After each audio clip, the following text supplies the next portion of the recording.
We're joined now by members of the Fort Lewis College Skyhawks basketball program. In the center of our podium is the head coach, Bob Pietrack. To coach's left, we have Amondo Miller Jr. On the near side here, we have Brayden Carter. And, Coach, you told us at halftime, disappointed in the slow start of your team, but whatever got to them in the final 2 minutes of the first half, they carried through in the second half and controlled the game. Yeah, I'd just like to start off by saying, congratulating Lubbock Christian on a phenomenal year. That program's been to the regional 4 times in a row, and I don't know if people truly realize how hard it is to get to the NCAA regional, especially in what is the best region in the country. So credit Lubbock Christian. They're a very hard team to play. They make you be disciplined, and credit Coach Duncan and his staff on a great year. The slow start, I don't understand why it's happening to us. It's like 4 in a row, 5 in a row. So something that we're going to try to fix, but very proud of our team's effort, energy, and then execution pretty much the last, I'd say, 35 minutes of the game. The first half, the offense slow to get started, but the one guy that was consistent keeping you in the game sitting there to your left. Yeah, Amondo Miller. And, you know, he was all-tournament team last week in the RMAC tournament. A sophomore that's really coming into his own and blossoming before our own eyes. So his contribution is enormous. Really, this whole year, for those who haven't followed our team, we've really adopted a concept of no starters. We play 10 guys. We play the hot hand. If you play well, you play a lot. And if you don't play well, you don't play as much. But Miller Jr. has been outstanding for us. Second half, it looked like the focus was take the ball inside, and that's when Mr. Carter really came forward. Yeah, I mean, he's a buck. He's a buck in there. So, especially with our size advantage, wanted to take advantage of it. Brayden did a really nice job, and we didn't get him to the free throw line, but hope to get him there tomorrow night. Amondo, let's start with you. Like we talked about, the first half, Lubbock Christian led the first 18 minutes. Your offense was slow to get started, but you were able to find the bucket. Yeah, just trying to do anything when I was subbing to give my team a spark, you know, whether it's defense, offense, whatever, you know, just trying to make plays, you know, get us going. And Brayden, the second half, you guys all game long had a size advantage over Lubbock Christian, but in the second half you were really able to take advantage. Yeah, I was just using my size to my advantage and use my abilities to get to the bucket and help us win. Coach, can you talk to me about, you know, preparing for Lubbock Christian and what went into that? You know, it seems like a real contrast of styles. You guys have, you know, a lot of bigs, and they're one of the top three-point shooting teams in the country. Yeah, so, you know, in their Lubbock coming into tonight was number 2 in offensive efficiency in the country. And that's a tough guard for us, and I thought we did a really nice job, especially in the first half, kept him to 1-3.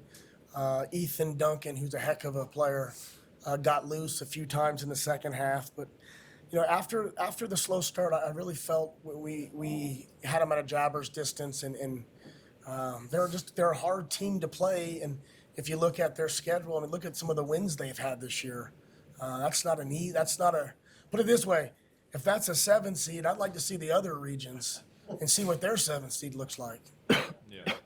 And then, I mean, you guys really got things going, obviously, in the second half, 68% from the field. It seems like you really established the paint. You know, what led to that improvement offensively? Well, I think like in any game, the defense breaks in a little bit. It's like a baseball glove. The more you play catch with it, the looser it gets. That's how defense normally works. So I think we got free in the post a little bit, and we were committed to throwing it in. And when you have that, it worked out for us tonight. Obviously, a much different matchup tomorrow as far as the size. Can you speak on the matchup tomorrow? I can speak on it.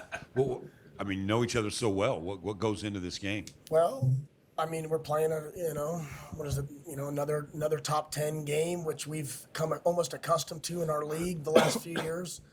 The Mavericks are outstanding. They're the regular season RMAC champion. They got guys that have a lot of experience, a lot of tournament experience. It's two arch rivals playing. I'll say that, but it's a rivalry where we have a lot of respect, not only for what Coach DeGeorge is doing, but the past. I mean, the Fort Lewis Mesa rivalry is the best rivalry in the RMAC. And so it's somewhat fitting that we would be playing this far away. Now, I will say this, the difference is if you're playing that at Wayland Gym in Durango or Bronson Arena in Grand Junction, there's 2,500 people there, so we won't have that type of thing, but it'll be the same heated ball game. Two really good basketball teams that have proven it throughout the year. In no other circumstance would you have a top 6 matchup in the second round, but the way the Division II does it and how strong our region is, that's what the cards are dealt. So we'll get back to the hotel and start preparing and see what things we did well last Saturday and what we can do different. Since we're here in Amarillo, Jeff Evans was a pretty famous coach Yes. here. What has he meant to you guys' program? How's that worked out? Yeah, Jeff's been outstanding. Jeff and I are good friends, and it was through the recruitment of Aquel Cott, the All-American that we had last year, that Jeff and I developed a friendship. We knew, listen, guys, we don't even have a starter back from last year. We have 7 of our top 10 didn't even play at Fort Lewis last year. And we felt this would be maybe the time to pivot some defensively. Our program has always been a program that has been lucky enough to score, but thought, we could add a different wrinkle in how good our league is. Can we be a little different? Can we do something different? And no better teacher to have in some of the things we're doing defensively than Jeff Evans. For those of you that, live in the area, know 609 high school wins and truly a legendary high school coach. And he's brought a lot to our staff. We had a successful staff, and we added a Texas Hall of Fame high school coach to it. And Jeff has really, he brings his own personality, but it's been incredible for our team. But it was the right time to do it because so many new faces, and we weren't afraid to pivot and make a big pivot, and it's obviously paid off. For Brayden and Amondo, Bob just touched on it. Quite frankly, this is why you guys are here. You're 2 of the 7 pieces that he brought in to get back to March and get back to this big dance. How does it feel to not only be here, but get win number 1 under your belt? Super blessed to be here. Just thankful I'm in the program, and just this why I came here to play in big games like this, and I'm super excited for what the future holds. Yeah, I'm thankful too. So I came to the program to help the team win, and I'm looking forward to next game. I brought the 2 most soft-spoken guys to the media just to play with you guys a little bit. These mics are working. They just don't talk that loud. Any more questions for the Skyhawks? Brady, I'm curious about how this matchup was for you. Obviously, you had a lot smaller guy on you, and they're very perimeter based, almost playing 4 to 5 guards at one time. And then so defensively and then offensively as well.